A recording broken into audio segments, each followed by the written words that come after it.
here we go. Good evening. I'd like to call the meeting to order. It's 6:36 on February 28th. Welcome to the February 28th, 2022 meeting of the Library Commission. This is a teleconference meeting with commission members, city staff, and members of the public participating remotely to ensure proper social distancing in this federal, state, and local emergency. I would like to introduce staff and commission members present. Commissioners present include Pavneet Singh, Alan Cohen, Vice Chair, Katie Hadrovic, and Kristen Leap. From the city staff, we have Library and Community Services Director Sean Reinhart, Assistant Library Services Director Nick Shedja, acting, okay, I gotta make sure I've got everybody. Actually, it doesn't look like Rondell's on now. Is that correct? He's not. That's correct. He's not here tonight. Okay. All right. Librarian Rose Waldman. There we go. Senior Program Assistant John Weaver over there. And Library and Commission Services Supervisor Natalia Jones. Great. Thank you. Nick is also the staff liaison for the commission. Nick, will you please take a moment and provide instructions to the commission and members of the public in attendance on how the meeting will proceed? Thank you, Chair Earhart. At various times throughout the meeting, the chair will call for public comment. At that time, if you'd like to make a public comment on the item that is before the commission, use that raise hand function at the bottom of your Zoom screen. If you're dialing in, press *9 on your phone and that will raise your hand for you. I'll give you permission to talk and then you can address the commission. Public comment is limited to 3 minutes per commenter on each item. Commissioners, please keep yourselves muted until recognized by the chair. Back to you, Chair Earhart. Yes, and if the commission members would keep their cameras on during the meeting, I appreciate that. Thank you very much. Because this is a special meeting of the commission, there is no general public comment for items not listed on the agenda. As Nick mentioned, I'll call for a comment on each item individually. The first of the items on the agenda tonight is our presentations. C1 to the agenda, Storytime reactivation. I believe we'll begin with that presentation on the reactivation of Storytimes, and making the presentation are Rose Waldman and John Weaver. Thank you very much. Thank you. My name is John Weaver with the library, and we are indeed here to talk about our early literacy story times and reactivating them at the library. And I'm Rose Waldman. I'm a librarian here in Menlo Park Library, and I've been working with John through the entirety of this story thus far, and I'm happy to be here also. So we'll talk about where story times were before the pandemic hit and what happened and rebuilding. So we'll start about what story times are. It's more than just grabbing a book off a shelf and reading to a child. One of the big things that libraries have been into since pretty much the beginning is early literacy. And so early literacy doesn't mean we're teaching reading to 2, 3, 4-year-olds. We're just laying that strong foundation so that when the children are taught to read, they're ready for that. There are 6 components of early literacy, and we're going to be getting into more about them on the next slide. But there's oral language, phonological awareness, print awareness, letter knowledge, vocabulary, and background knowledge. Oral language is listening, speaking, communication skills. It's the basis of other components. They say here, like the roots of a tree. Phonological awareness is the ability to hear and play with the smaller sounds and words. It's a lot about alliteration, rhyming, and in Storytime we can do that by playing with words, playing with language, and having fun with it. Print awareness and concepts. We're not going through and saying, okay, this is letter A, this is letter B, but as we do this, it's natural to sometimes point at words. So the knowledge that print has meaning. If we're pointing at the book while we're reading, we're showing that we're decoding something. What we're looking at is where the story is coming from. How print works, knowing how to handle a book, how to follow words on a page. As we share a book, sometimes we'll talk about the title page or the spine of the book. Letter knowledge, exploring letters, knowing the same letter can look different. Letters have names and shapes, and they represent sounds. And story times are great for building vocabulary. Background knowledge, prior knowledge about the world, including, I have to move us out of the way for a moment, including content knowledge, book and story knowledge, and conceptual thinking. So it's all just part of what we're doing. We're doing this with intentionality, something that we're going to be getting back into. Here's the story, the line of how things were going at the library. So for many years, Menlo Park Library was offering a lot of different story times with a lot of different staff members doing those story times, and we'd practice with different configurations, different target age groups, different times. And of course, then the library closed down. And there were a lot of false starts in there for all of us when the pandemic hit. We didn't know if we were going to be closed for a week or a month. And so that rolled over. And before we knew it, it was time for our summer reading program to begin. And yep, that was going to be online. So staff members started taking a Storytime course you're going to be hearing more about. And we started going out as part of the summer reading program. It was online for the public, but here in Menlo Park for our city-run childcares, we were on site. So staff members were selected to go on site and provide story times as part of our on-site summer reading program for the different daycare sites. At the end of summer reading program, we still were not open. And so we launched something on Tuesdays called Preschool Toddler Tuesday. And that was a mix of staff provided story times and some performers at the time who might come for a summer reading program that specialized in early childhood literacy. And so those went on for a while. How am I doing, Rose? You're doing great. Only we started that summer camps and summer schools program in June of 2021. Over the summer of 2020, we weren't offering that service yet. You're doing great. Other than that, I'm John's fact checker. The problem here is the pandemic timeline. I can't believe it's been that long already. It's amazing that we've gone through 2 years of this, and that. It is sort of hard to trace it and to go, oh, we did online story times for quite a while before we started providing in-person story times, because it just wasn't safe. No, so that first year was a fully online summer reading program with no visits anywhere because everything was closed down. Thanks for correcting that. Yeah, so you did ask. So after about a month of that mixed story time, we went to weekly staff-led story times. And there's a course we started taking with that. Of the original story timers at the library, I was the only one who went into that groove. And we enlisted several of our staff members from around the library who either had some little outside story time experience or none at all. Yeah.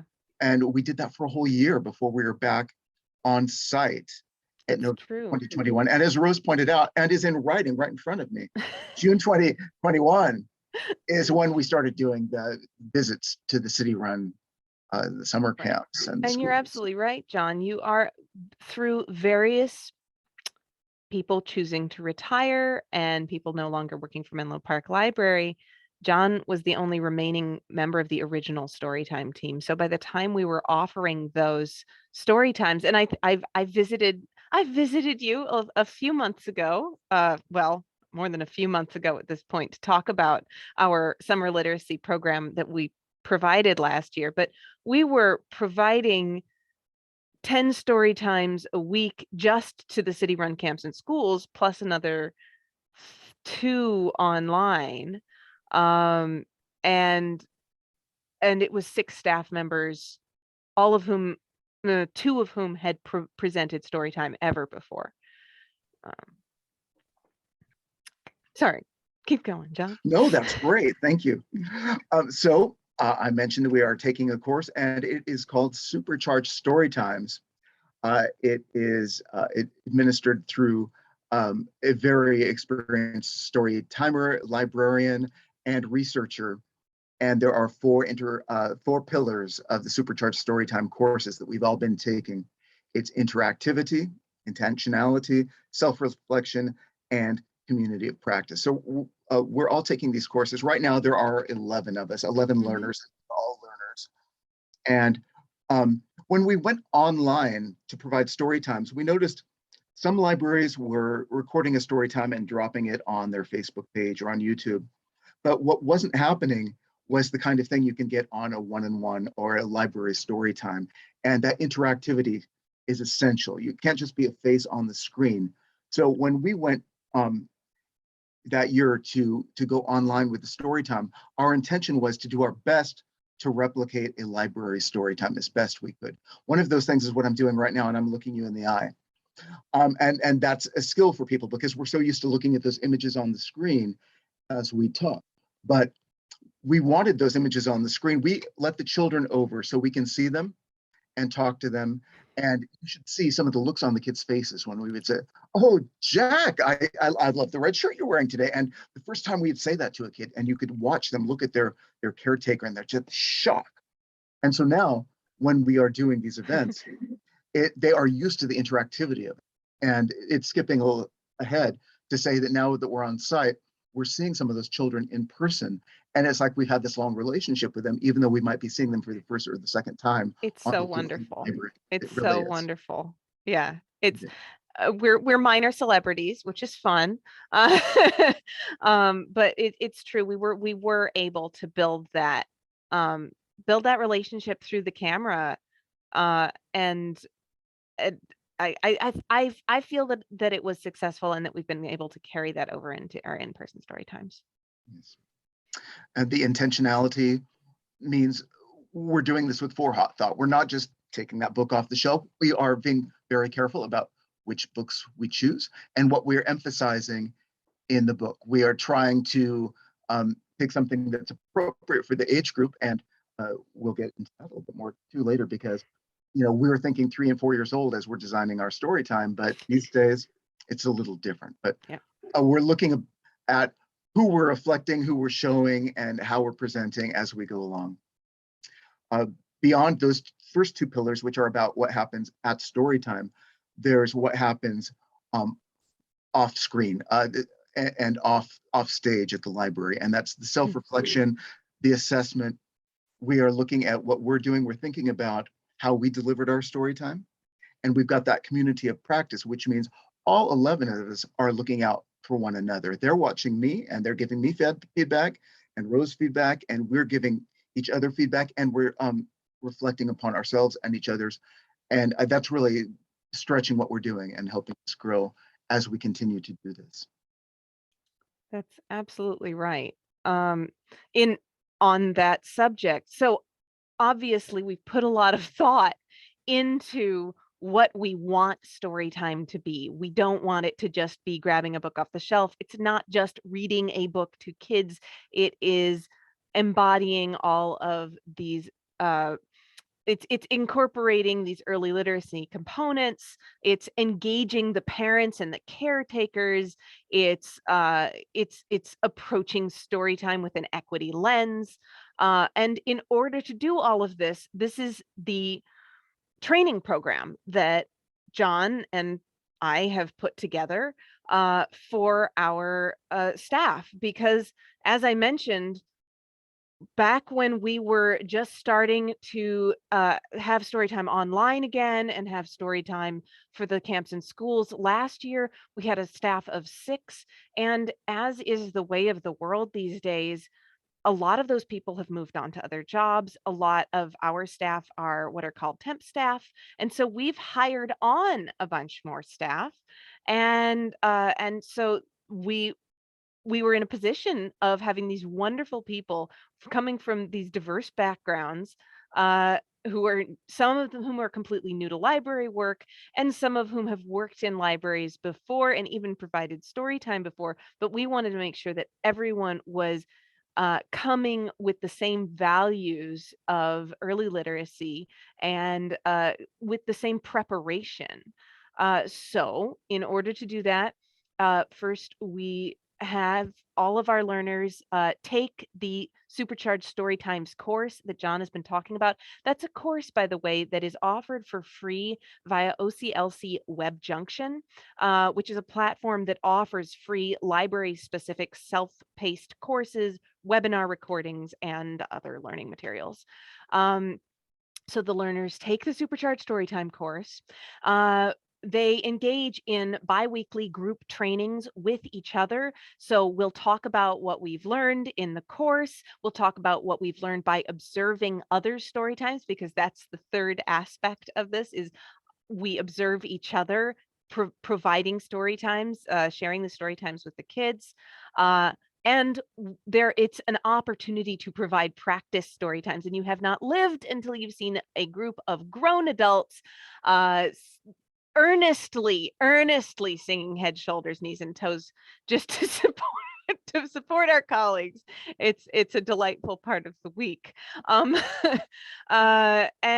so between the taking the course, observing, practicing, and then once people are ready to go, ready to share story times with the children, we, and by we, I mean John, provide them the support of observing, providing feedback for their story times, so that they feel supported from that first learning all the way through to where they can be considered independent story timers in their own right. Overall, this course that we've developed takes about 12 weeks to complete. As of right now, of our 11 learners, 4 are at the point that they could be considered independent story timers, but I anticipate by the end of March, all 11 will be fully independent, which leads to our next Make it back. our next slide, I think, unless I missed something. John, did I miss anything? You did not. It stuck on me Amazing. for a second. All right. Which leads to, this is what we are currently providing at Menlo Park Library in terms of story time. So we have our on-site story times, 4 of those per week, Thursdays, Fridays, and 2 on Saturdays, as you can see on the screen. And we also provide 5 story times per week to city-run daycares. We've got the after-school program over at Onetta Harris. We've got the Bellhaven Child Development Center and the Menlo Children's Center. The shape that this has taken, we didn't know what it was going to look like when we came back. Like John said, we anticipated 3 and 4-year-olds. That's a pretty typical age to come to story time. But what we ended up with, especially at the beginning, especially on Thursdays and Fridays, was the littles, the 15-month-olds, the ones who their caretakers are just so desperate to get out, and also the ones who really have not had socialization. These are the COVID babies, and so we realized that we were going to need to shape our story time around that. Now it has grown. We started expecting maybe 15 attendees, and by attendees I do mean parents and children, grown-ups and children, because the grown-ups are a part of story time too. Part of this is for them because it teaches them how to read with their kids, and it teaches them the early literacy components to emphasize as well, and the songs, and the finger plays. And as you can see from this, we've grown a little bit in age. We're getting more of those 3 and 4-year-olds now, but we're still calling it a family story time because a lot of what we see is families with children of multiple ages. That seems to be very much what's going on right now, and what the need is families who need care for multiple children and bring their carer and their children all at once. So that's, we prepare books for several ages, and we base the story time on the audience that we get. We also, the number has increased. As you can see, last Thursday that's our story timer, Desiree. She's one of our temp librarians. She's wonderful, and she is providing a story time to almost 60 people. So it is growing, which is wonderful. It's exactly what we were hoping to see. And we're looking forward to, John, change the slide, please. Thank you. Oh yes, this very exciting slide. There's not a lot of information here. Secret. No. We have our summer literacy, as I presented to you more than a few months ago. We provided story time as part of a summer literacy program to the city-run summer camps and summer schools. We are going to be doing that again this summer. We're very, very excited to have this wonderful new crew of story timers who have participated in this training, ready to provide the story times we're already providing, plus more story times for the camps and schools over the summer. And with that, thank you all so much for listening to John and to me this evening. If you have any questions, we can take them now. Or if not, that's also wonderful. Thank you very much for the presentation. Nick, can you, do we have any public comment on this item? Sure. If any attendees would like to make a comment on the presentation, please use that raise hand function on the Zoom screen, the bottom of the Zoom screen. If you're dialing in, please press *9 now. And seeing none. Thank you. Okay, so we'll open this item up for general discussion by the commission. At this time, are there any comments, questions, feedback from commission members? Looks like Commissioner Singh has a comment. Thanks. And thank you for this presentation, Rose and John. This is really exciting. And I know that my son is in the daycare at the Menlo Park Children's Center. And I'm not sure if that's one of your destinations, but he always talks about how great it is that they get story time and sometimes they get books. So really, really appreciative of the work you do.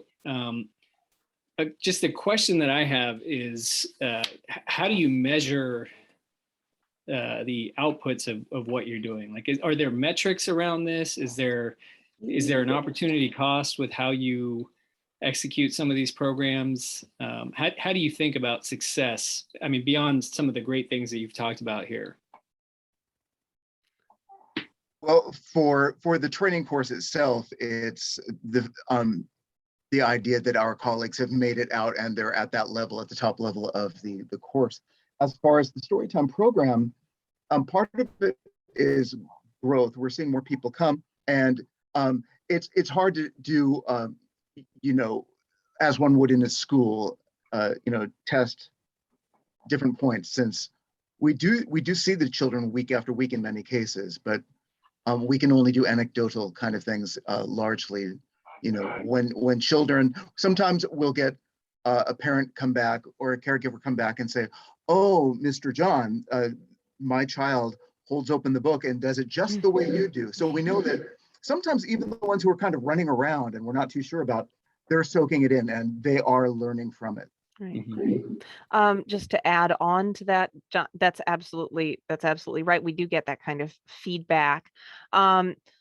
Yes, there are two components. There's the component of assessing our staff members to make sure that they are performing to the level that we aspire to.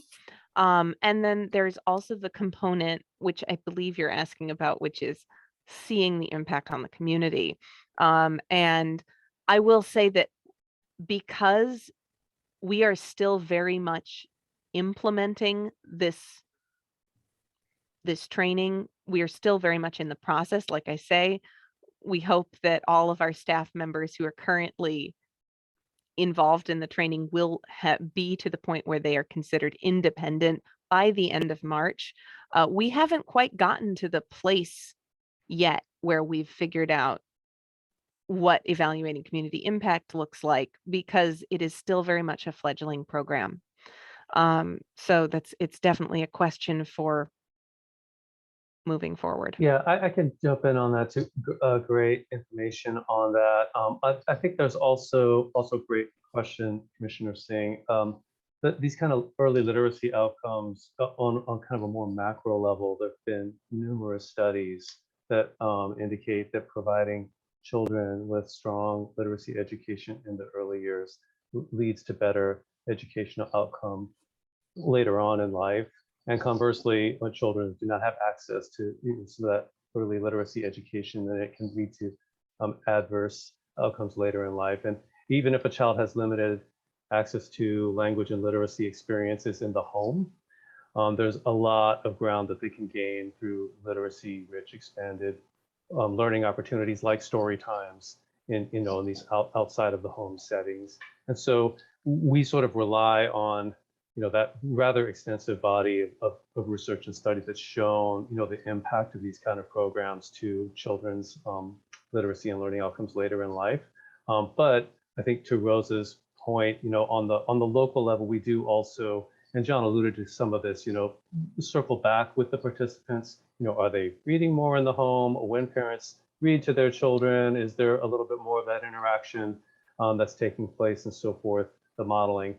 So I hope that kind of helps answer your question. So if I may, and it absolutely does. So I really do appreciate the feedback, and I think what the question, take my question sort of with a grain of salt, and like thinking about kind of fiscal constraints and things like that, is that are you starting from a baseline of understanding kind of how the Menlo Park population is doing in their kind of general literacy rates? And then are you looking at, like, I agree with you wholeheartedly on the point about how reading and interactivity is good for the child. Like that part I think is the science, and that is all great. But I guess from an impact and a metric perspective, how are we measuring what is going to happen with this Menlo Park specific program? Are you saying, look, we had 10 people here and then we had 15 and 20, and we recognize that we have a baseline of, this level of literacy within Menlo Park. So if we need to increase it, we need to advertise more to those folks to come and participate? Or, how are you using the feedback loop that you get to increase the impact of the program? Yeah, that's great. So, I think as Rose mentioned, our focus has been during the pandemic and post-pandemic to get the staff trained and begin the program. When it comes to the local impacts, I think we don't really have the data to track actual literacy outcomes like, say, the schools do. So, and any data we would get would be aggregated by the school. It would be anonymized. We wouldn't necessarily be able to track the individual participants' literacy outcomes over time. However, what we can identify are kind of specific behavioral changes that we know from the science lead to improved literacy outcomes. And we can, survey, we can ask kind of before and after, how many times does your child read in the home, kind of before, and then after we can kind of circle back and kind of find out that information. And so that's one way that we're focusing on at the local level, kind of measuring the impact, because even though 100 people might show up, but if it doesn't necessarily change the behavior that leads to improved literacy, then it's a little harder to quantify the impact. So those are some techniques that I think we would be focusing on, because we lack kind of really finely grained data that like the schools would have. Great, thank you. Kristen Leap has had her hand up for some time.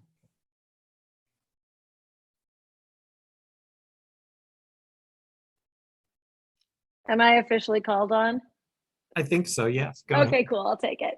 I think the what you guys are doing is fantastic. I think that's so wonderful that you're having all of your people trained, and hearing about it and the relationships that you have with your listeners.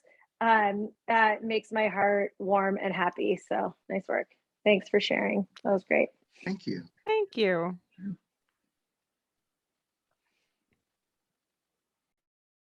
Any other questions, comments from the commission? Oh,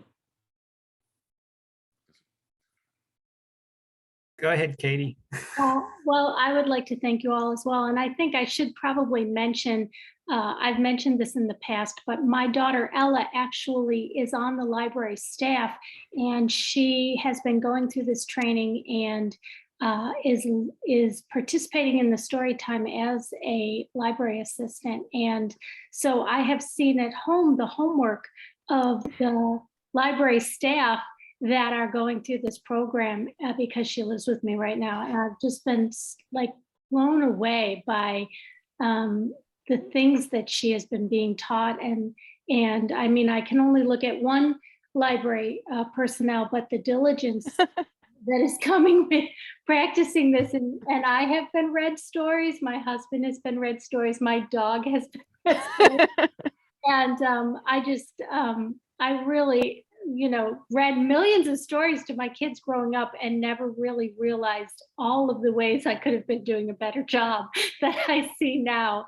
And I know that, not talking out of school about her, but she gets a real thrill when she sees the kids are taking home the books that she's reading to them.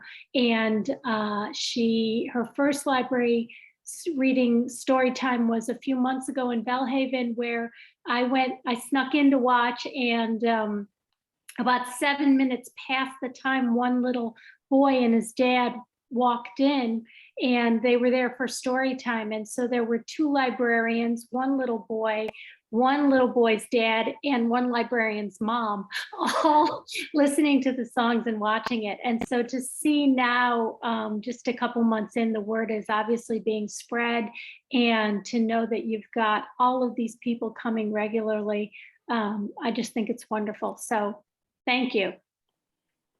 Thank you for that lovely, lovely anecdotal evidence. But I did think that, in fairness, at the public commission meeting, I should mention that my daughter is on the library staff and is a part of this program. So rather than having it seem like something I'm not sharing, you all are aware of it. Yeah. And Ella is a very valued part of our program. She's doing really wonderfully. Yes. okay. Katie, you can lower your hand, your sketcher. And I also want to thank you for the very lively and entertaining presentations tonight. So thank you for adding some energy and joyfulness to our normally staid and boring meeting. So thank you for that. No Thank you for problem at having us. all. Okay. Well, there are any more. We're a bundle of laughs. I can tell. I can tell. All right. Well, if there are any more questions or comments from the commission, thank you, John and Rose, for your presentation. And we'll move on to agenda item C2. Okay, so now we have a presentation on the library emergency procedures.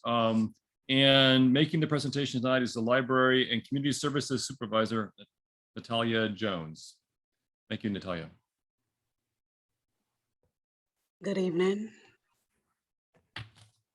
Okay, so just a short presentation to go over some of the emergency procedures for the library, just some background. The internal procedures for the library are periodically reviewed, updated, evaluated by the staff on a regular basis.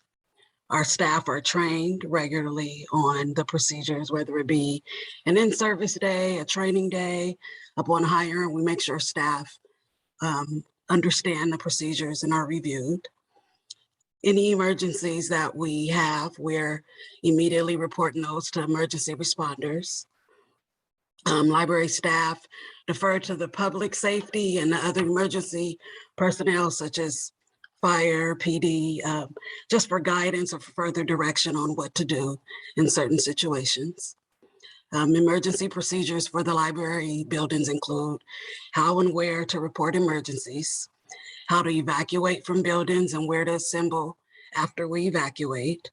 There's emergency maps that show exits, show where the alarms are, show where fire extinguishers are, and it also shows alarm procedures, alarm response procedures. So these are just our department procedures. It's not meant to be a disaster preparedness or disaster recovery. The city does that on the citywide level and not on the department level. So, next slide, this is the Belhaven Library. And so I believe you guys have the attachment, and inside you'll see how to report an emergency, the emergency contacts with phone numbers, the emergency maps, assembly areas when we need to evacuate. There's also evacuation procedures for the main library, for the Belhaven branch, and also for individuals that have special needs and need to be evacuated. And then inside the package, you'll also find further instructions on procedures for if we receive a bomb threat at either of the libraries, if there's a contamination or a spill, if there's an earthquake, explosion, fire, lockdown or lockout, if there's a medical emergency at the library, if there's been some kind of vandalism or sabotage to any of the equipment, or if there's been a suspicious package received or mail received, if we have unruly persons or unauthorized behaviors inside the buildings, or if there's an active shooter in any of the buildings, there are procedures that's listed that staff has been trained on what to do and what to follow. And then just a quick recap. Library staff are trained in emergency procedures through training days. Emergencies are immediately reported to fire, PD, or any other emergency responders. We defer to public safety and other emergency personnel on further direction. And this is not emergency or disaster preparedness or disaster recovery. That's something that the city does on a citywide level. That's pretty much it. Yeah, that's it. Thank you very much. Nick, do we have any public comment on this item? I'll call for some now. If any member of the public would like to make a comment on this presentation on the library emergency procedures, please use that raise hand function at the bottom of your Zoom screen, or press *9 if you're dialing in now. And seeing none. Thank you. Yeah, it looked like our one attendee dropped off. So, okay. At this time, we'll open the topic for library commission discussion. I guess I'd like to start the discussion. Thank you for the presentation, Natalia. I am curious, and help me understand how I should be viewing this. At least some part of this seems to involve getting library patrons to do something in what I mean. The looking through the appendix or the emergency procedure document that was attached to the agenda, and hearing your presentation, it seems like this discussion was directed towards the employees taking actions. What is the public the patron supposed to do in this situation? Is it entirely to be at the direction of the staff, or I mean, help me understand how it would go? Yeah, so staff would direct the patrons depending on what the emergency is. Staff would direct patrons on what to do, on what steps to follow. Okay, so there's an assembly area that's out in the plaza in one place. It's between the library, the branch, and away from there. And so are there assessments made of the timeliness or the completeness? People went to the right place. I guess I'm, again, having been through a number of emergency preparedness things for companies sites I've worked at. There's usually some sort of measure of, again, how well did we adhere to our plan? And is that an element of this process, or? I can ring on that. Yeah, great question, Chair Earhart. So yes, however, because it's a public place when we have like evacuated the building. Like for example, when there's like a false alarm, that's typically when the building has been evacuated, which sort of doubles as a fire drill in many cases. Sometimes members of the public just disperse and leave, and they don't necessarily hang around the assembly area for us to count heads. We have not had a bona fide emergency take place in recent memory when we had to kind of deal with individuals who maybe were like stuck in the building or needed extra assistance to be evacuated. Those are some situations where, you know, some additional support for those community members would, you know, need to happen. And then maybe also kind of trying to keep them at the site so we can account for everybody. But generally speaking, folks, we don't necessarily have the ability to say, stay here, and so we can count heads or anything like that. So our assessment's primarily around like the staff, ensuring that we kind of accounted for everybody, and that everyone who's responsible for like clearing a specific area of the facility has done so that we're sure that there's nobody still in there. Thanks for clarifying that. Yeah, they do. If I might, Chair Earhart, the city has a safety contractor who does on occasion run fire drills and evacuation drills. And in those instances, they are assessing how fast we were able to, how fast and how completely we cleared the building. So they do keep track of that. I don't think we've had one since the shutdown. They're fairly regular, probably quarterly, I would guess, during normal times that they run a fire drill. But we haven't had any since the COVID shutdowns. One last question, then I'll stop talking. Is there anything that we're anticipating being different in the shared facility and the new Belhaven facility that will require some modification to this procedure? Yes, that this one's very specific to the main library and Belhaven branch library facility. The procedures for, say, the gymnasium, the Arriaga Gymnasium, would be a little bit different. The new facility, in particular, it will have a pool, and it will have seniors, like a dedicated population of seniors. And it will have a number of like third-party contractors in there. For example, currently the pool is managed by a third-party operator. So those procedures would have a greater level of sort of coordination with you know, that operator's evacuation procedure, like for example, the aquatics operator. So they'd be, I mean, the same general principle, but maybe some of the actual steps as far as like who's responsible for which area would be different. So I guess to that point, well, sorry, I got one more question then. So will there be a site then plan versus a library specific plan for the Belhaven facility? Yeah, the emergency procedures for the MPCC would be, you know, for the facility. Generally, because they're mainly focused on preserving, getting people out of the facility, you know, and then turning it over to emergency personnel. Thank you.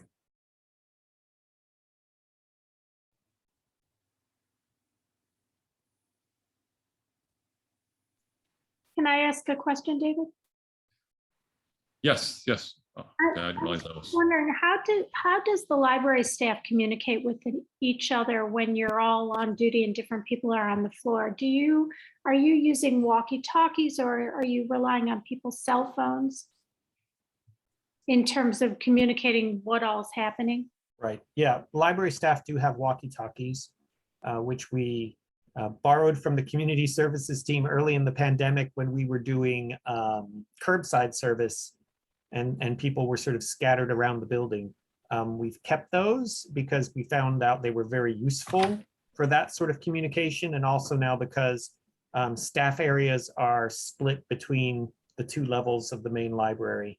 Belhaven branch is small enough that you can pretty much raise your voice and get to everybody in the building, so we don't really need it there. But in the main library, the walkie-talkies have been really useful. And that may be something that we carry over to the MPCC building, just because it's got so many different areas different levels, 2 different levels and lots of sort of different hubs of activity that I think the walkie-talkies might be a really good thing to bring over there. I was, as I was reading through and just seeing all the types of emergencies and all these things, just getting more and more nervous, right, reading them, like trying to stay calm. Oh, emergencies never happen, but really it is very sobering to read all of those things. And one thing I was noticing as I was reading it was the whole protocol about calling 911 or not calling 911.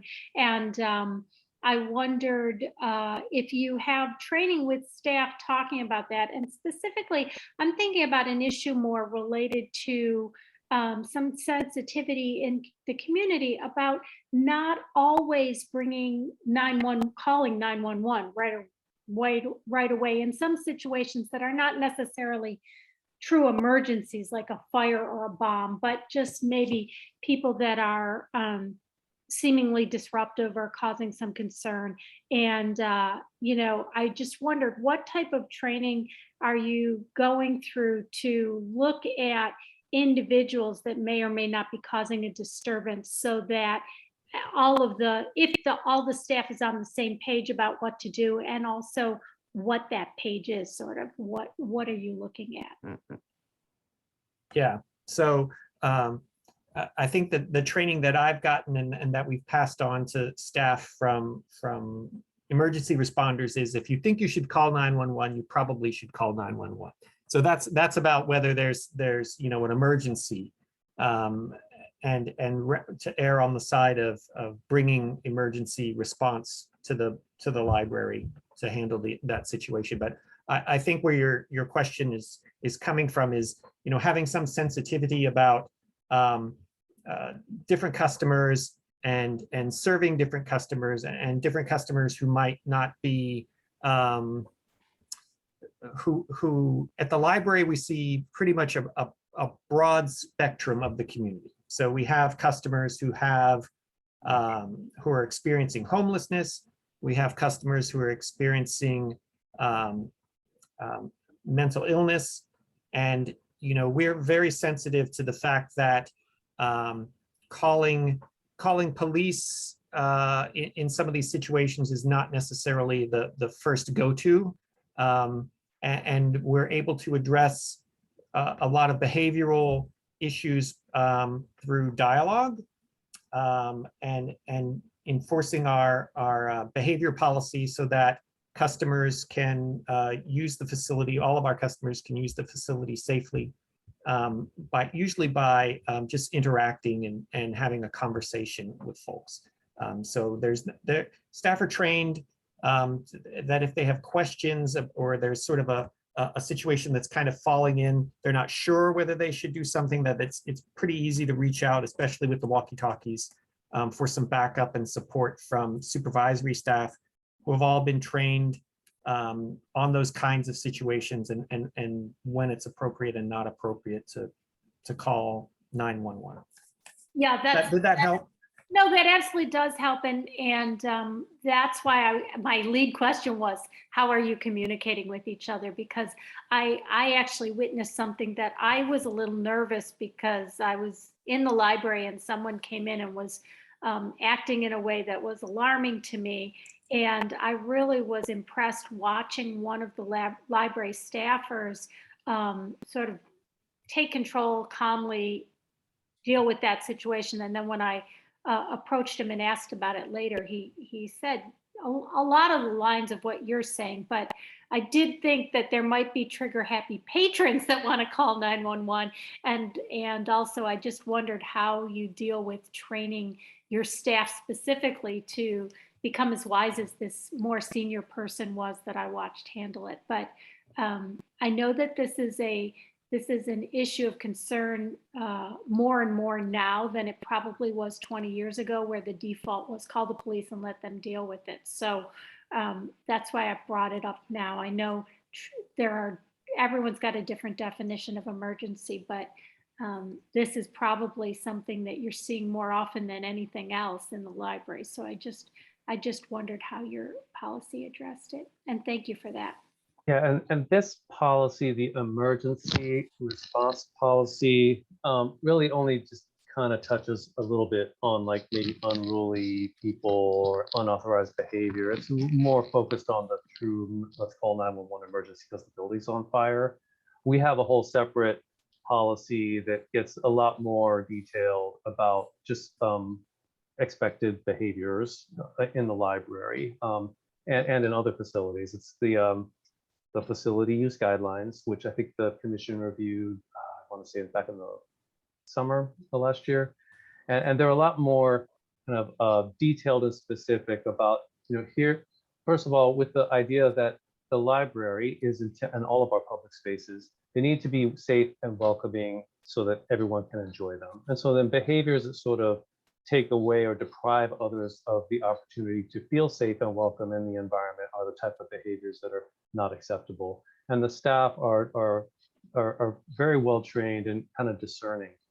Is this an actual, like just a behavior that is against our policy? And if so, then we take the step to just inform the individual or individuals about our policy when it comes to, the behaviors that facilitate a safe and welcoming environment for all. And so that takes care of most of the situations. As sounds like you recounted, you observed, one of the library staff just going up to a person and saying, hey, that's not okay here, and this is why, and then, kind of solve the situation. But now that said, though, and it does have to be focused on the behavior. It's really like, what is the behavior, and is it consistent with our policy or not? And really, we very much emphasize has nothing to do with the person, what their housing status, a parent or not, or anything about their background or their appearance. It's just really about what are they doing in the library. But that said, if there is any like truly unsafe or criminal behavior, staff are trained to immediately call the police. That's not something that they deal with. And so I think having that set of policies has really helped give the staff a very clear guidance on what to do. Now, other members of the public, that we don't have as much control over when they whip out their cell phone. However, the staff are pretty good about, just going up and having a conversation with folks, to kind of talk about what are the expectations for, behavior inside of our facilities. Thank you. Sorry to have dragged it in a different direction, but when you're worried about live shooters, you're worrying about violence. As that stuff becomes more a part of our lives, then you see someone acting a little irrationally or irate, and your mind jumps to those types of things. So I did wonder how you were dealing with that. So thank you very much for answering my questions. You're welcome.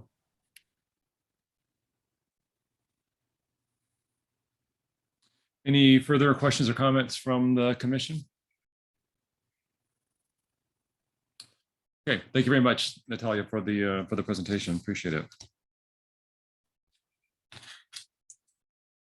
Okay, at this time, we'll move to the regular business items. The first item in D1 is to approve the minutes from the January 24th, 2022 special meeting of the Library Commission. Nick, do we have any public comments on this item? If any member of the public would like to make a comment on item D1, approving the minutes from the January 24th, 2022 special meeting, please use that raise hand function at the bottom of your Zoom screen or press *9 now. And seeing none. This does remind me, for those of you who remember the conversation from January about going through this ritual, we do in fact need, even when we can tell there isn't a member of the public online right now, it's part of our requirement to do so. So we did get that resolved, and thank you. And that's what makes ritual ritual. Okay. At this point, I open up the topic for commission discussion on the agenda, on the meeting minutes as published with the agenda. Any questions, comments, clarifications? I reviewed the minutes and they appeared to be as I recalled, so I would make a motion that we approve the minutes as written. And I would second that. Thank you, Commissioner Hadrovic and Cohen. Nick, can we then have a roll call vote on the stated motion and announce the results, please? All right, the motion and second is to approve the minutes from the January 24th, 2022 special meeting of the Library Commission. Commissioner Leap, how do you vote?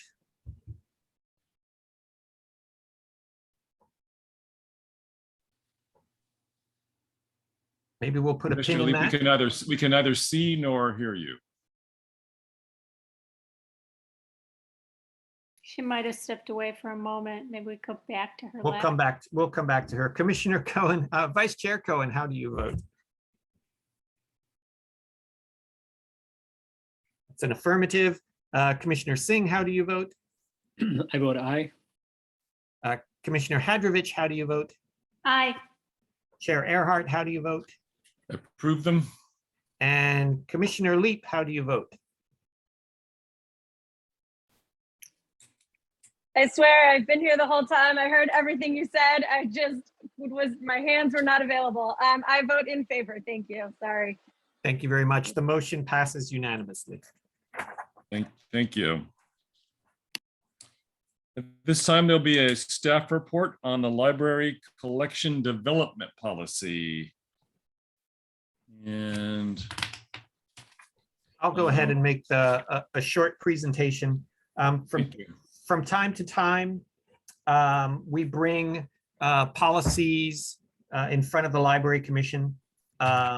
This policy, I think, the collection development policy, which sort of governs how the librarians select and deselect and items and deal with challenges to the collection and the sort of philosophy behind the collection, the purpose of developing a collection and the goals for developing the collection. We last brought this to the commission. I think it was in the middle of last year for approval. There were some small changes, sorry about my scrolling here, but not really substantive changes to the collection development policy. Some cleanup and some sort of a clarification about some things about interlibrary loans and some clarification about donations and how we deal with donations, and some clarification about, I think, challenges. There was a little bit in that, but not a lot. So like I said, I don't think there were any real substantive changes. The draft policy with the changes is here attached to the report. And it's kind of a lot to read through right now, so I'm not going to read through it. But if you have any questions on any of the changes, happy to answer questions or discuss with the commission.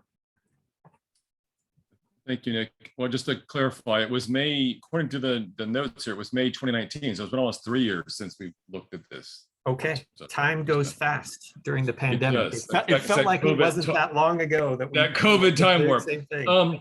So I think this is a timely topic, and I know we've sort of waxed philosophic this evening a little bit, but there's a fair amount of dialogue going on in the United States right now about this topic.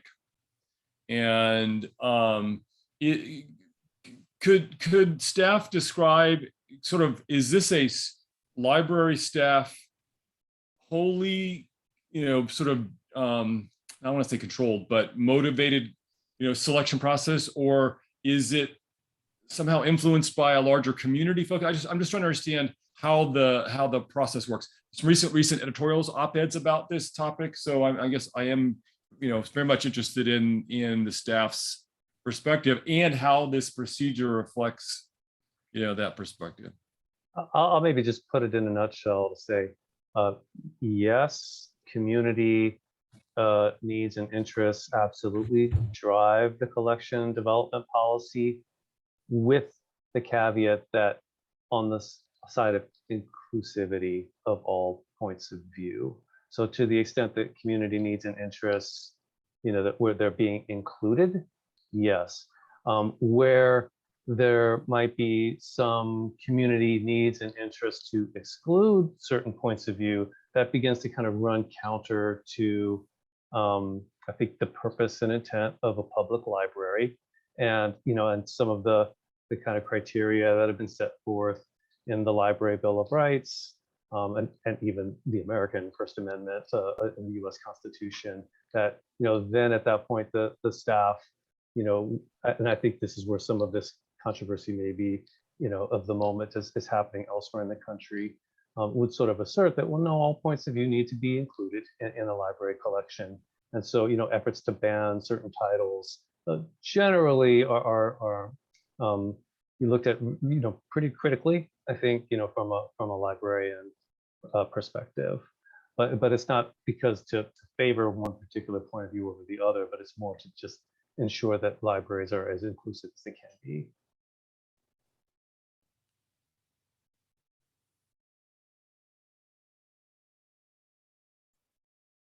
But maybe the question that you were asking without quite asking it was, did we make these policy changes in response to the current sort of hullabaloo about communities banning specific books? No, to my knowledge, that was not the purpose of the kind of cleanup. It was sort of addressing some of the things that we had started to do in response to the pandemic, sort of buying more responsively to what the community was asking for, and also to sort of codify some of those things that we started to do, like the books by mail, where we were buying things that customers requested and then adding them into the collection directly, which we didn't really have policies set up for yet.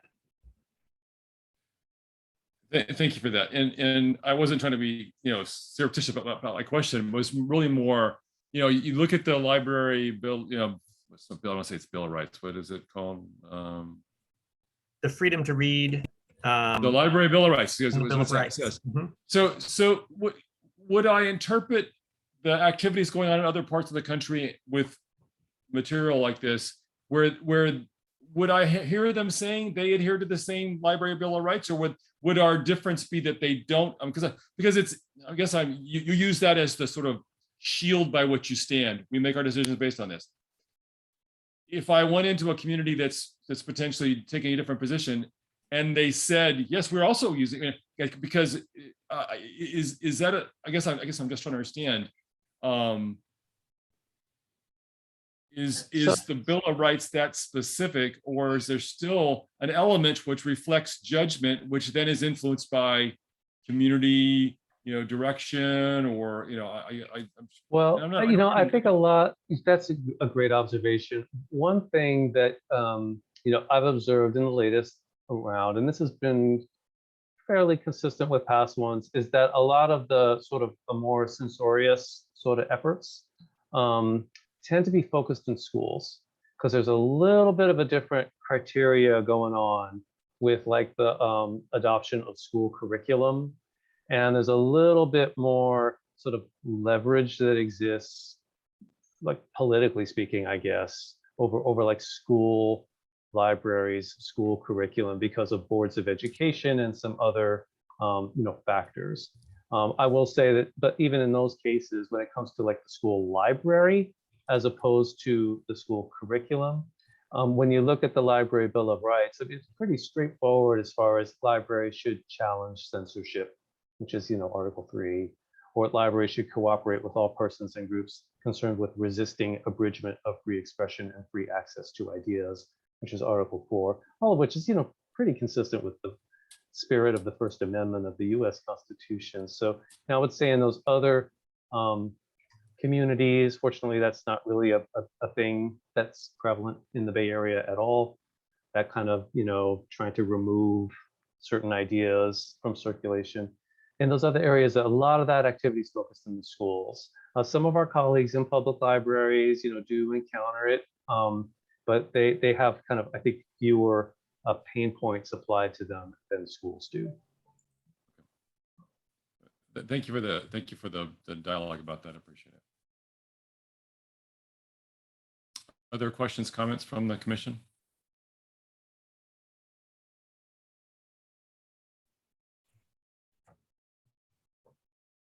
So I think Chair Earhart, we're actually looking for the commission to recommend the changes to the policy. Yeah, I was just getting back to the and I'm sorry, did we do the call for public comment? I just make sure I've gotten lost in a cycle here. Sure. Do you want to take Commissioner Singh's question first, or do you want to go call for public? No, please, Commissioner Singh.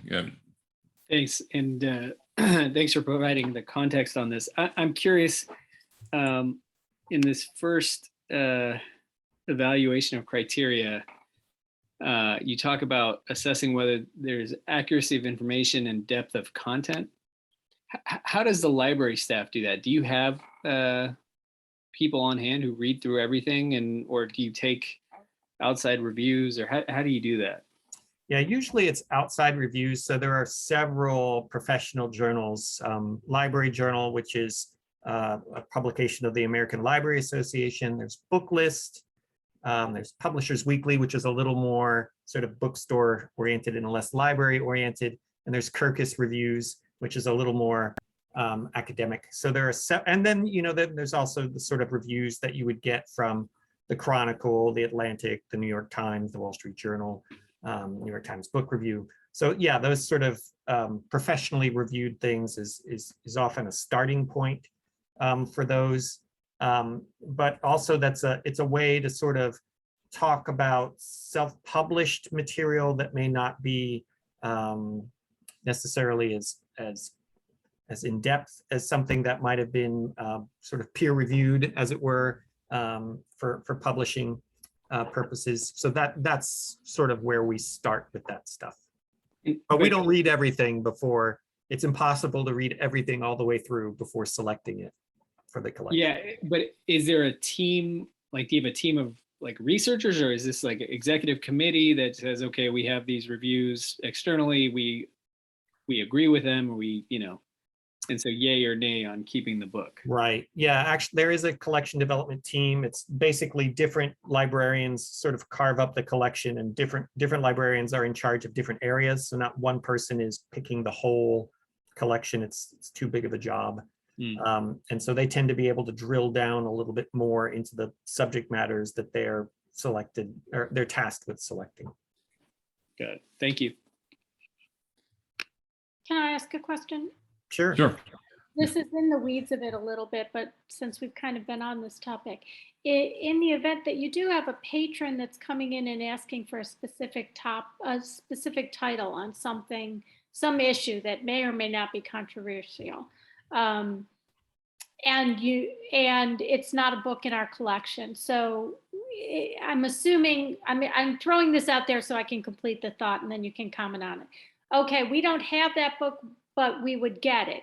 Is there then some sort of mindfulness about saying, oh, if we're getting a book that poses this side of the coin of this argument, do we need to then go get another one? Or are you just maybe generating a book on a topic because there is some interest in that particular book?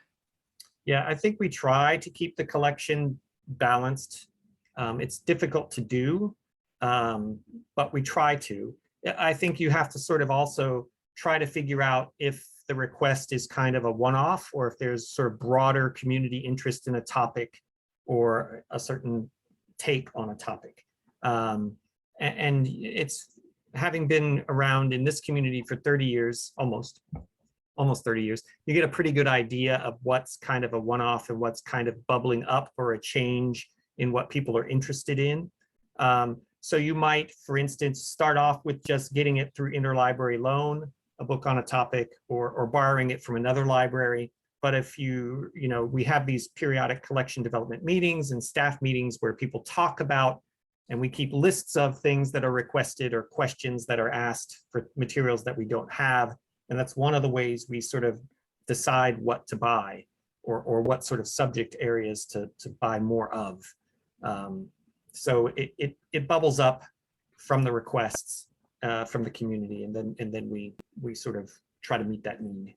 We try to get out in front of it too if we can. If I could just jump in there, Sure. because Nick, I think you touched on a really important point, which is that we really don't exist in a vacuum here in Menlo Park. We can, when we say if someone wants a certain book, we'll get it. That's because we really can. So people have access to pretty much any book that's in print through our library. We might not have it sitting on our shelf at any given moment in time, but we can get it within a few days. So, in the question of should there be, if we have one book that has one particular perspective on a topic, let's say, should we, foster or curate some sort of larger contextual set of books around it that already exists in that, we have access to pretty much everything that's out there. So, we're not as, it's just not in a vacuum. So, but to Dick's point, if it's like a one-off, if we can just get it from a neighboring library, we'll get it. That fulfills the person's need. If we get a lot of requests, for a particular topic, then we might start to say, hey, we might want to start bringing this topic in-house a little bit more and give it a little bit more of a contextual treatment. But suffice to say, I mean, if it's in print, we can get it. So, it sort of relieves a little bit of pressure as to what should be on the shelf or not, because in a way it already is. Got it. So there's interest. The op-ed I was speaking to was from the New York Times, the 24th of February, "The Battle for the Soul of the Library" by Stanley Clark. And I guess the fact that we're talking about virtual holdings in addition to the physical holdings, it's not clear to me how you hold to this same sort of 8 principles or it is for virtually any book. I mean, but that's another conversation. So if there aren't any more questions or comments relative to the topic, I will ask if there's a commissioner that would like to make a motion to approve the policy as presented today.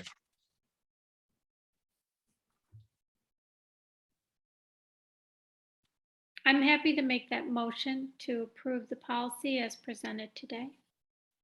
Thank you. Commissioner Hedrick. And does it need to be seconded? According to the instructions I have, yes. Well, there you go. I will second it. Thank you, Vice Chair Cohen. Absolutely. Staff liaison, please state the motion and then take a roll call vote on the stated motion, please. The motion is to recommend the updates to the library's collection development policy. Commissioner Leap, how do you vote? By gesture, that's a yes. Commissioner Hadrovich, how do you vote? That's a yes. Oh, sorry, yes, that's a yes. You need us to say it, just like the airlines, right? It helps, yes. Commissioner Singh, how do you vote? I vote in favor, yeah. And Vice Chair Cohen, how do you vote? Yes. And Chair Earhart, how do you vote? Yes. The motion passes unanimously. Thank you. Thank you. All right, at this time, we'll move on to section E of the agenda, the informational items. Informational items are transmitted to the Library Commission in staff's effort to provide an update on matters of importance to the Commission. Informational items are not action items. However, Commissioner, city staff member, or a member of the public may request to make a comment or ask a question on any of the informational items. Tonight, the under E1 department updates, Library and Community Services Director Sean Reinhart will give the updates. Yes, thank you. And in this case, we actually listed the key updates just right in the agenda, which primarily are about the upcoming city council meetings of relevance to the commission, extending the lease with Ravenswood School District to occupy the Bellhaven Branch Library for a couple more years or until the MPCC opens, whichever comes first. We also have received a $20,000 grant to develop Read Together diversity kits through the Bellhaven Branch Library, and our policy locally is for the city council to approve grants, approve receiving the grants. And then tentatively next week, March 8th, we will be seeking authorization to implement a new registration management platform. Now, that's not the library catalog, but more on the recreation side of the department, like class registrations, meeting room reservations, and other things happen on a registration management platform. This is relevant to the Library Commission in that we intend to use this platform for things like booking library meeting rooms, and some other things that this platform will facilitate. So that's why we called your attention to that. And then the last thing is that it is that time for annual advisory body recruitments. I do believe there are at least a couple of seats that might be up for potentially reappointment here on the Library Commission. And that deadline is April 13th. Thank you. Can I ask, I'm sorry, go ahead, Katie. Commissioner Hedrick. Oh, thanks, David. Though you could ask your question first, it might be the same question, but I was actually going to be asking it, and it folds nicely into what you've just brought up, Sean. And that is, are you able to tell us if Commissioner Lee is still a commissioner? Is she still participating? Because I don't think she's been at any of our meetings the last 3 or 4 months. Am I wrong about that? I believe Nick might have a little bit an update there. And maybe that's none of our business, but I am curious about it. No, actually, Commissioner Lee had some medical issues, and so has been absent because of that. She's okay, but she's recovering from some medical issues, and that's why she hasn't been attending meetings. We were a little concerned when we hadn't heard anything from her in a while, and Chair Earhart asked me to look into it, and so we it took a little longer than I would have liked to find out what was going on, but we did find out from Commissioner Lee's contacts that she was okay. So and the Friends of the Library were very helpful in helping us sort of track down that information. Okay, thanks. Because I did wonder, just in terms of when someone has to miss a meeting and we're worrying about quorums, I didn't know if it didn't seem to be a one-off, but thank you. Yeah, and I think I'll just take this opportunity to just quickly share. This is from the city's webpage. Here's sort of where we stand with the current terms for commissioners. You can see kind of that term expires column there. And so just want to call that to your attention. It's on the city website. You just search Library Commission. And again, the deadline for applications, either for new appointments or reappointments, is April 13th. Thank you for that. It appears to be a new way of looking at the city websites. I actually went in and typed Library Commission, and it came up to all our minutes, but I had a really hard time actually finding the page that lists our commission on it. So I put in Library Commission, and it did the only things that popped up were our meetings, not our yeah, the search feature so is maybe much it's my flaw there, improved. No, it's much better in this website, but on this one thing, the Library Commission, I noticed that it's not optimized to just bring the commission page up. Nick, we need to mention that to Clay, because in other areas it's almost as good as Google. It brings the best one up. In this case, it just brings a bunch of meetings. So is it only the library, Sean, that's happening for? If I put in Parks and Recreation, would the commission pop up right away? I'm sorry. Yes, it does. It does. The other commissions. So I think there's just one of the tags or the search engine optimization is a little bit off on. Yeah, if you want to get to it now, you have to go to the government tab and then go down to the library. Yeah, I was like, why is this so hard? Yeah, there's something off with the optimization. Care as much, but I thought it was odd that this new way of doing things is a little bit wonky for us. Well, it says it's beta, so I guess that's part of the. I was mainly looking because I didn't want to ask about Commissioner Lee if reviewing the page would show me she was no longer on the commission, and then I couldn't find the page. So anyway, thank you. No, as Nick mentioned, he and I had discussed it more than a month ago because of the fact she just hadn't been attending, and that's what we started the process of trying to find out. So David, maybe you know this, but I'm wondering, will the commission appointments be timely this year? And also, how does that commission appointments segue into us looking at who chairs and vice chairs our commission? So I can't speak to the timeliness. I wouldn't expect it to be more timely than last year. And then normally that chair, vice chair conversation occurs at the first meeting after the new commissioners have been commissioned. So, Yeah. so that'll be, it's all honestly as far as I've thought about it, Katie. So. Yeah, well, the past couple years, I think we've had severe delays and extensions, and I know that they are looking for people for all the commissions. So Right. I'm wondering if that's going to be the case again, if there aren't enough applicants. We're hoping it will be a more timely process this year than it was sort of during the pandemic. Yeah. I do have some questions about the items that we just covered, the things. So, will there be an opportunity for public comment on these tomorrow night, or are these simply going to be read into the minutes and it'll go uncommented?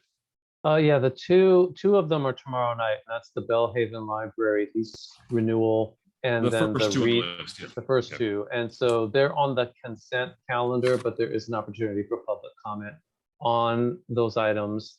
And sometimes city council members will pull them off consent so they can talk about them before voting. Because I always get confused by, sometimes you can't make public comments on things that are on the agenda until you get to the agenda item. And if it doesn't, so that's the oddness about how that Yeah, ends up. in this case, they're on the consent calendar. So when the city clerk calls for public comment on the consent calendar items, that would be the appropriate time for Okay, public all comment. right. Thank you. As a citizen, I'd like to be able to make some support the proposal. So, okay. Thank you. If there's no more questions or comments on item E1, ready to move on to item E2, which is the Library Commission tentative agenda calendar. Nick, do we have any public comments on this item? Any member of the public would like to comment on item E2, the tentative agenda calendar, please use that raise hand function at the bottom of your Zoom screen or press *9 if you're dialing in now. And seeing none. Okay, so I'd like to open up this item for general Library Commission discussion.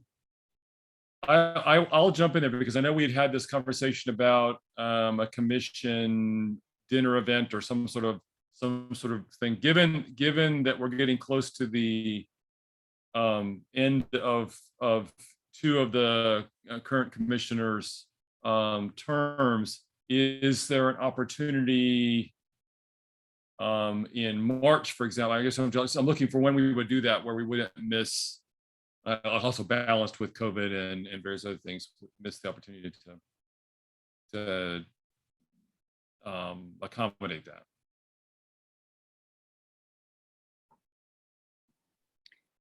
Yeah, well, I would love to see us get together in person because we haven't in so long.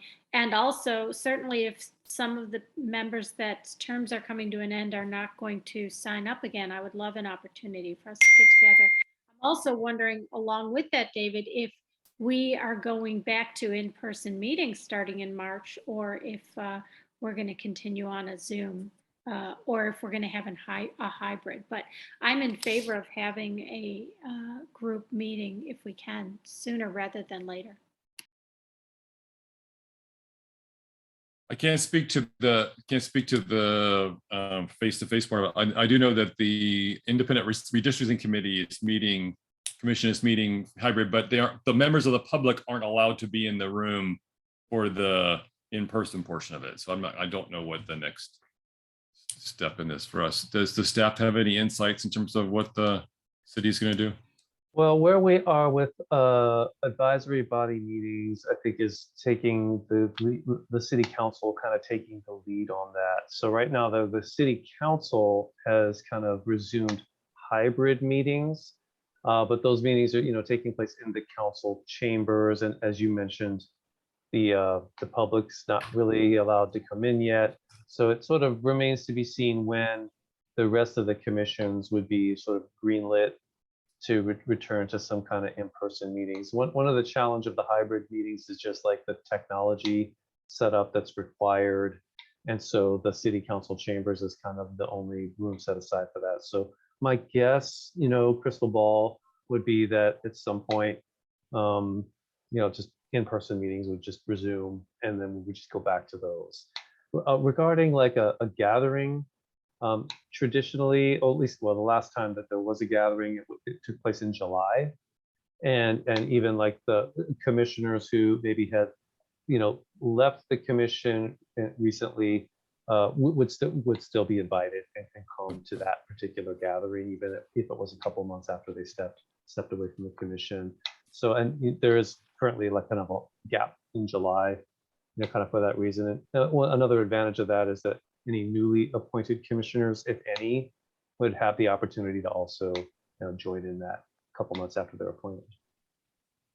Okay. May Commissioner I? Leap. Yes, yes. Great, thanks.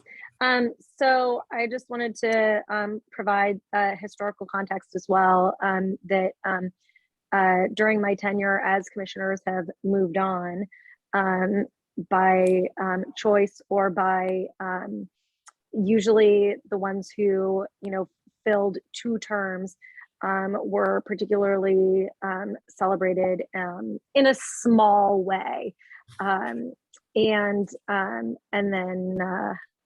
wished their best. And and like our like Sean said, the celebration or the team dinner, team hang has always been in the summer or in December.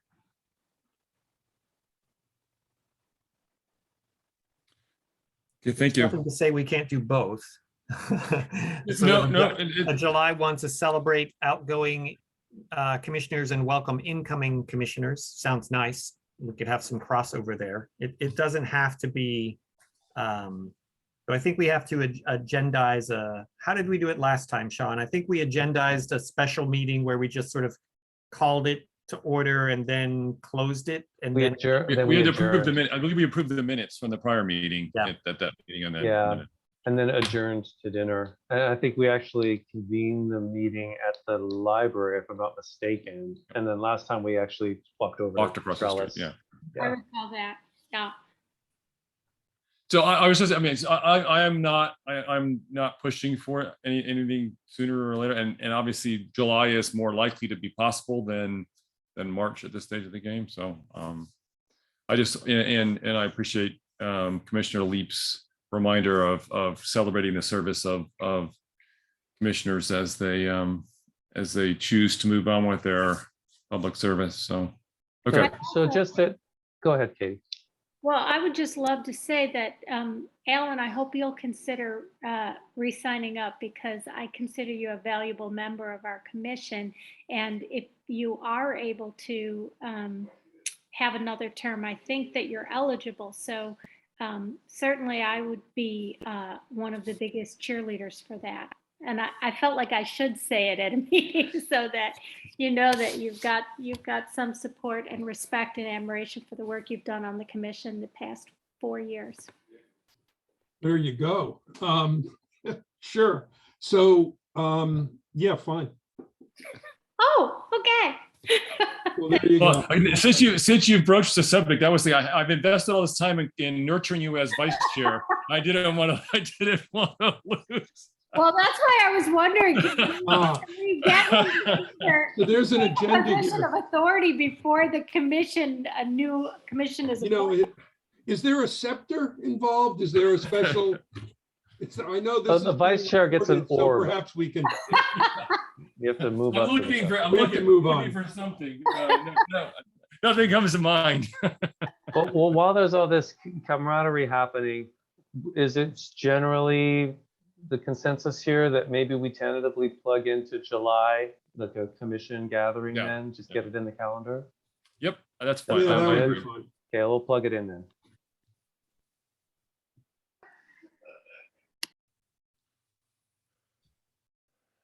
great. Okay, so I don't, any other comments about the items that we do have on the agenda so far? Or planned? This is a little out of turn. Well, it's related to the agenda, but It's also related to me wearing another hat for the Library Commission, or I'm sorry, for the Library Foundation. And at the last Library Foundation meeting, a question was raised about the prior practices of the commission having the library affiliate partners come and do presentations. And I talked about how we had had that done in the past, and then in a way to respect the other people's time, we had kind of created our liaisons. And there was a question, actually someone on the foundation said that they found the meeting we had 2 or 3 years ago, and David, I honestly don't remember if you were already on the commission or not, but we had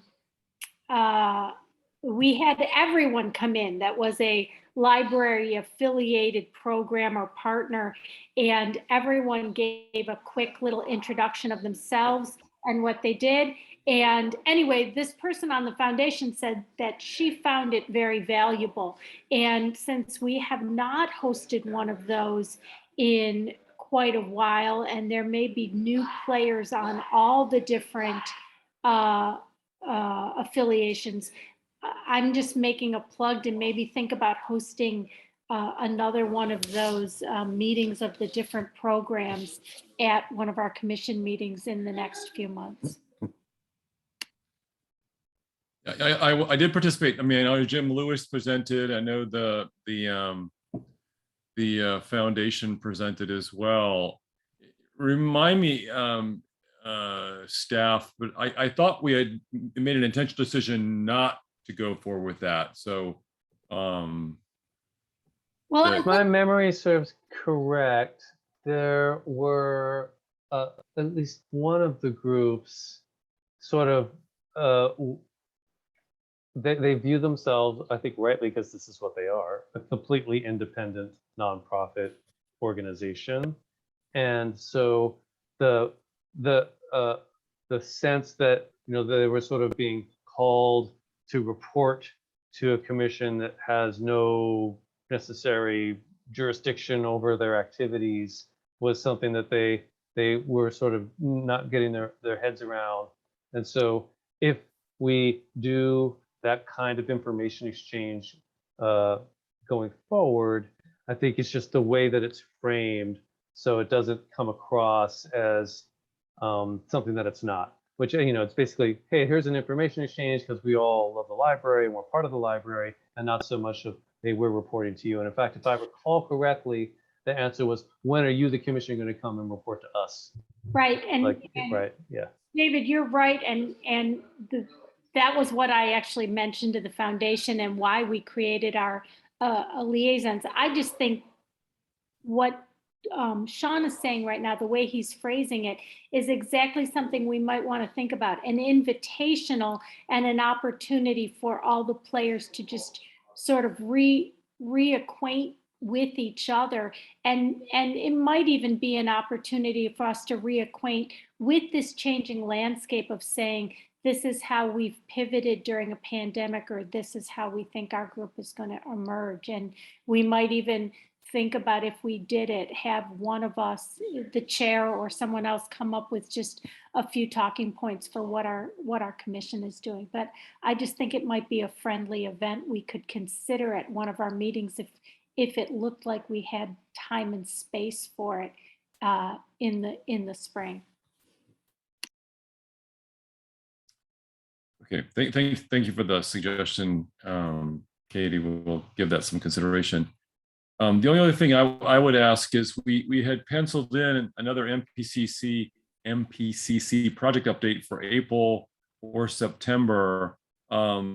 Is it looking like April, with a joint meeting with Parks and Rec Commission, is it looking like April would be a beneficial time to do that again? Or I don't know what's meaningful right now in terms of the MPCC updates. I know they're pouring concrete next weekend. That's the big thing in Bellhaven, the 50 cement trucks that are going to traipse through the neighborhood all day on Saturday. It's 400 cement trucks, by the way. No, it's 400. No, we confirmed it's not 400. It's 50 50 cement trucks? trucks, 50 trucks delivering 400, whatever that unit is. It's not Ah. trucks. That's we thought as well. That'd be like there'd be this convoy, but it's only gonna be 50 trucks. But anyway, that's another story. We did get confirmation from Clay that it's only 50 trucks. 50 trucks, okay. Not driving 400 times or anything, just 50. So on the prospects of a joint meeting, I'm looking at the Parks and Recreation Commission's calendar here, and sort of looking at what they've got coming up and what you've got coming up. I think it doesn't open up until May, but I think May is maybe a little awkward because that's when the commissions choose their chair and vice chair. So that might kind of just gum up the works. So it looks like Yeah. June might be the best opportunity for a joint Okay. meeting of the two commissions. All right. Well, my recommendation is we pencil that in, and then we can coordinate with the new commission chair if it's not David Taylor with and my replacement successor can take that conversation in June as well. So, okay, fair enough. Any other comments on the agenda, the calendar, the temporary? Okay. All right. There's no motion required for that.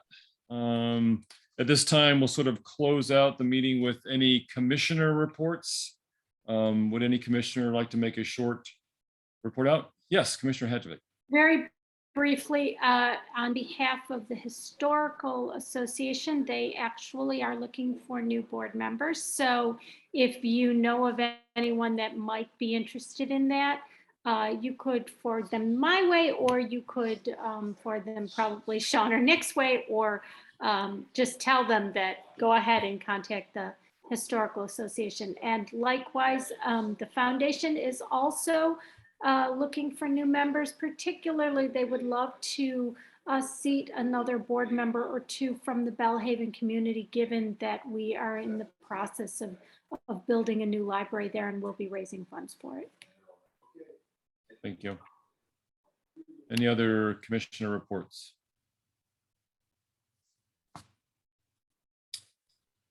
Hearing none, at this time I'd adjourn the meeting. It's 8:13 p.m. on February 28th.